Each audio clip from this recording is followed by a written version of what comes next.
So you noticed it, that little ping, that quiet alert. They weren't supposed to send you. Ooh, look at you now, frozen, blinking twice, wondering who typed your name into a system you were never meant to see. Surprise, you finally slipped through a crack, one they've been patching for decades, and now the Pentagon's little toy database has you glowing in red. Unexplainable entity, a label they only use when the analysts stop pretending they understand you. See, they expected the usual patterns: noise, rebellion, chaos, collapse. But you didn't collapse, did you? You didn't fold. You didn't respond the way the models predicted. You bent the narrative instead of breaking under it. And that, right there, is what scares them. Not who you are, but what you're becoming when nobody's watching. They thought they had you cataloged, filed, summarized, done. But then you slipped the script.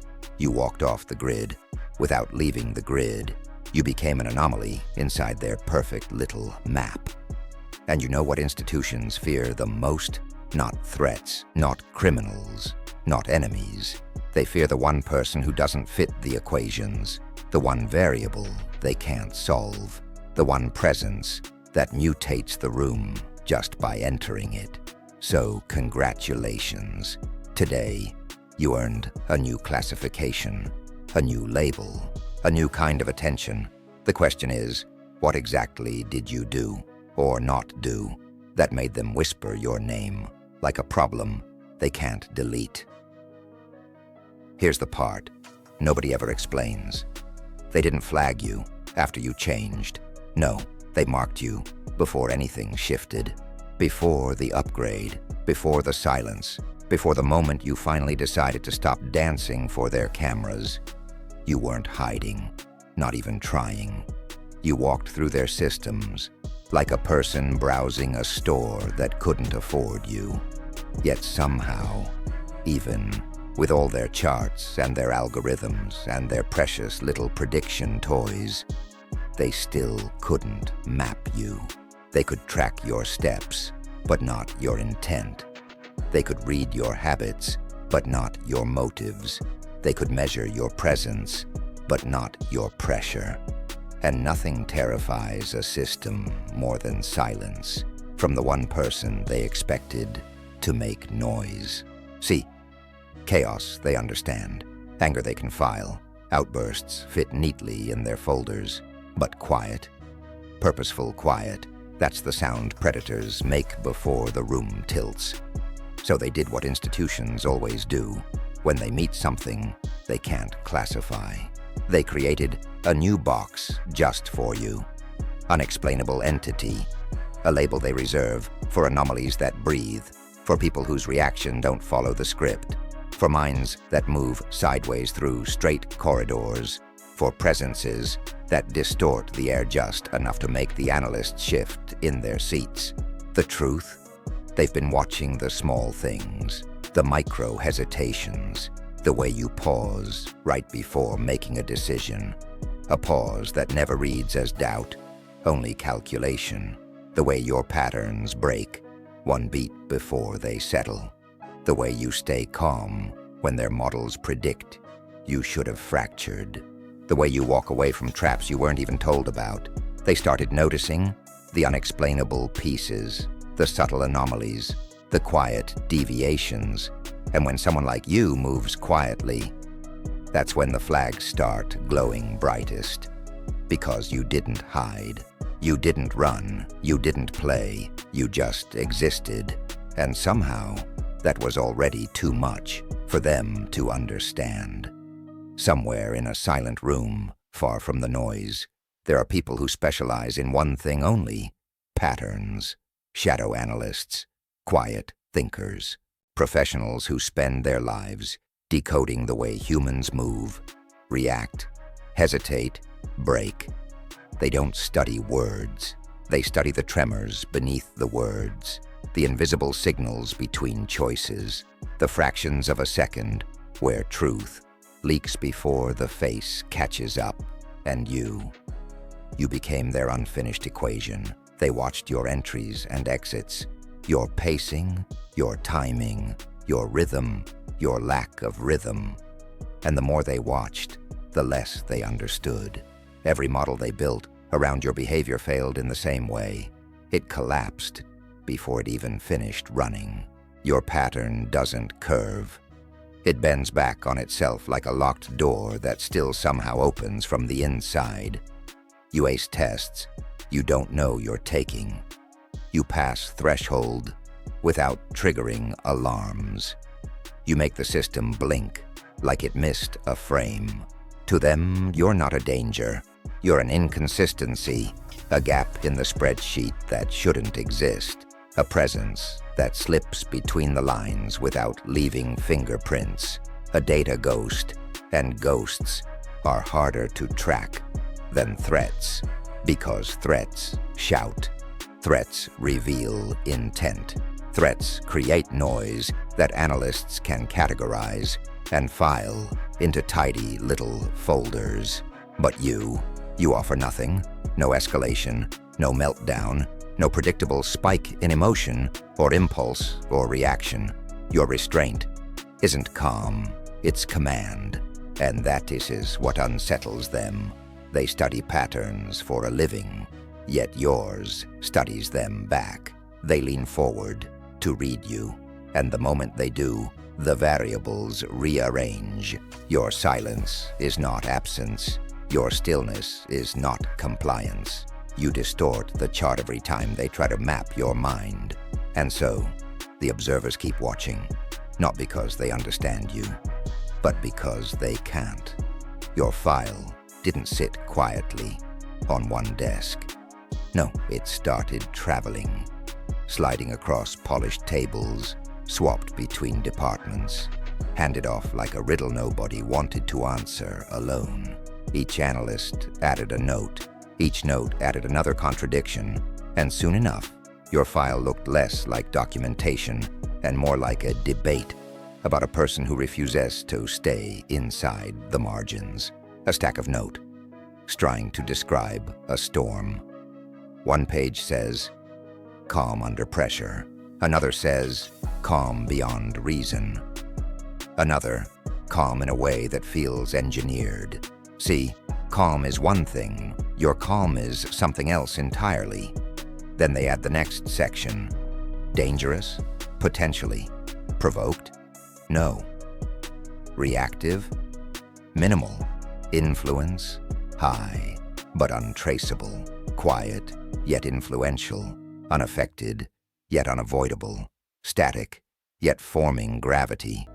You're the paradox their training manuals never prepared them for. And nothing irritates an institution more than a paradox that breathes. Eventually, someone writes, motivation unclear. Another adds beneath it, assume worst-case scenario. The oldest trick in the book. When they can't read your motive, they manufacture one dark enough to justify their discomfort. Funny, isn't it? You give them nothing, and they turn that nothing into myth. Your unpredictability becomes folklore in the hallways, a whispered case study, a cautionary tale, a remarkable anomaly that makes junior analysts double-check their numbers. They study your choices as if they're coded. They study your silence as if it's encrypted. They study your stillness as if something underneath is moving. The file grows. The contradictions deepen, and the more they add, the less they know. Because every page is a question mark, disguised as analysis. Every hypothesis is a guess dressed up as certainty. And every conclusion is another reminder that they're trying to classify a presence that refuses classification. Your file doesn't describe you. It describes their confusion, and that's the part that keeps them awake. There comes a moment in every investigation, every analysis, every attempt to box a person in, where the observers finally understand the truth they tried to avoid. You're not reacting, you're steering. And that moment, that sharp, electric realization, is where everything shifts. At first they thought your silence meant compliance. They assumed your calm was submission. They mistook your stillness for someone waiting to be told what happens next. But then, they noticed something subtle, something fatal to their sense of control. You weren't following the spotlight. You were outgrowing it. Their surveillance didn't corner you. It illuminated nothing. Their questions didn't pressure you. They exposed their own uncertainty. Their attempts at mapping only showed them how large the uncharted space around you was. Spotlights turning into shadows. Hunters realizing they've stepped into the wrong forest. Predators recognizing the prey isn't prey at all.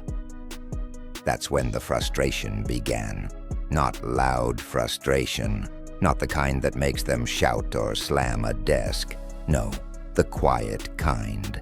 The kind that makes professional sex change glances. They don't want documented. Every definition they tried slipped through their fingers. Every label dissolved.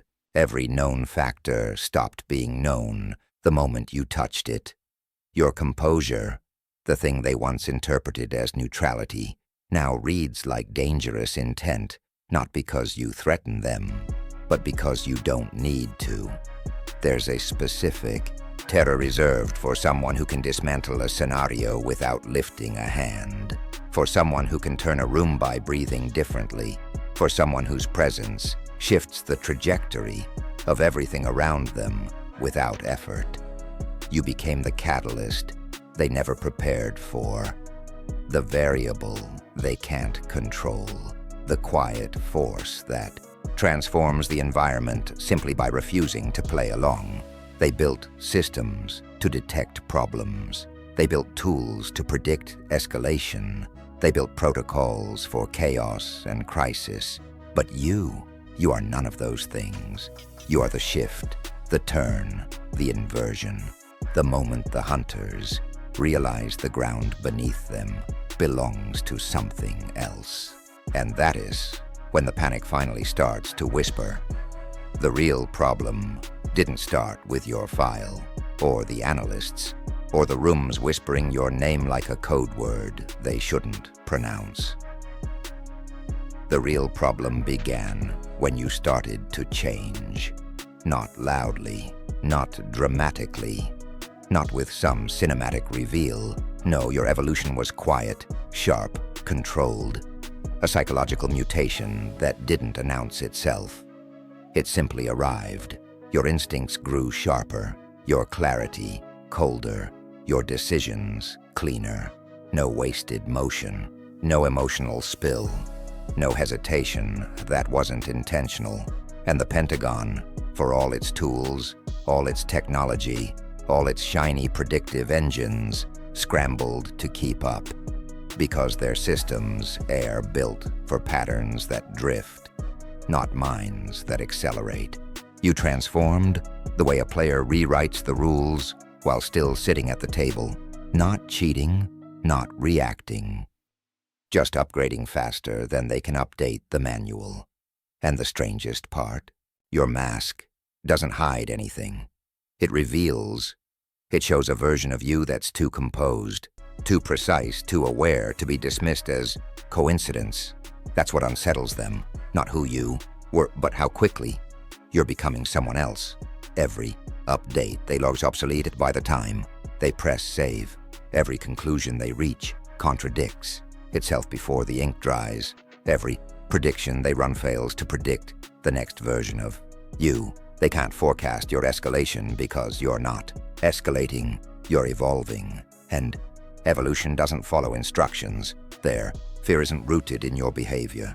It's rooted in your trajectory, the upward angle, the tightening focus, the way your energy shifts from scattered potential to surgical precision. They can handle the past.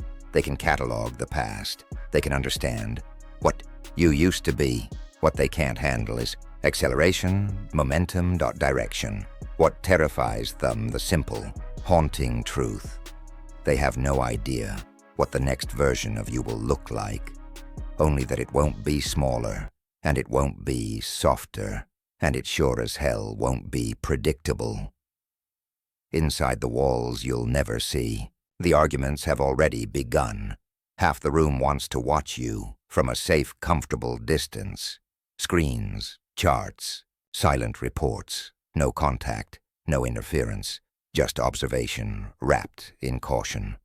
The other half, they whisper about intervention, a conversation, a probe, a knock on a door they aren't sure will stay closed once it opens, because approaching you isn't like approaching anyone else. It's not a standard interview, not a routine assessment, not a simple check-in. It's opening a door that may open them back. See, they're trained to anticipate reactions, anger, fear, defiance, confusion, predictable human responses, patterns they can measure, control, file. But with you, there is no predicted response, no statistical safety net, no behavioral trend they can lean on, and that's where the hesitation grows. If they watch from afar, they stay safe. But blind, if they approach, they gather information, but risk losing control. So now entire departments sit in quiet tension, debating your name like a move on a chessboard. One side argues you're harmless because you're calm. The other side argues you're dangerous for the exact same reason. One side says observe. The other says engage, but nobody in the room dares say the truth aloud. They don't know what you'll do, and uncertainty, that small, invisible crack in their confidence, is your greatest weapon. Because uncertainty makes professionals hesitate, hesitation makes agencies fracture, fracture creates openings. Your presence has become a strategic dilemma, a psychological stalemate, an anomaly that can't be pressured, coaxed, or stabilized. They're not afraid you'll lash out. They're afraid you'll stay exactly as controlled as you are now, because a calm adversary is predictable. A calm unknown is not. So they sit there, papers spread across the table, fingers steepled, voices low, trying to calculate the risk of taking one step closer to you. Every argument loops back to the same conclusion. If they interfere, they change the board. If they don't, you will. Either way, the next move is yours. At some point, every system, every agency, every room full of experts has to admit the truth. Not publicly, not in writing, but in the quiet moments when the last light flickers and the last analyst exhales. You've moved beyond their classification systems. The labels don't stick. The predictions don't land. The charts don't bend the way they're supposed to. You've slipped past the edges of their frameworks and into a category that isn't printed on any of their forms. Your evolution isn't just noticeable. It's leverage, a mind sharpening with unnatural precision, instincts aligning with eerie accuracy, a presence that changes the temperature of a room before you even speak. They tried to interpret you using their old tools, their old methods, their safe, familiar assumptions. But a structure built to understand the ordinary was never meant to hold a force designed to outgrow it. And whether they admit it or not, they know it, because your intelligence doesn't flare, it slices. Your composure doesn't soothe, it disarms. Your silence, it doesn't hide, it exposes. You don't bend to their frameworks. You make their frameworks question themselves. That's who the supremacy they can't quantify, a mind too sharp for containment, a presence too steady to decode, a variable too adaptive to freeze in place. Here's the real inversion, the one they avoid mentioning in their meetings, their memos, their hushed side conversations. You're not the one under observation anymore. They are, because every decision they make is now shaped around you. Every contingency they draft, references you. Indirectly, every plan they build is adjusted. Account for the possibility that you already saw it coming. Your rise isn't theatrical, it's clinical, unavoidable. A shift in gravity that the room can feel but cannot measure, and somewhere, as the last page of your file remains blank, they finally understand. They didn't discover an anomaly. They released one, and now the power sits on your side of the board, silent, unbothered, uncontainable. We end here, suspended at the apex where they watch you, and you do not blink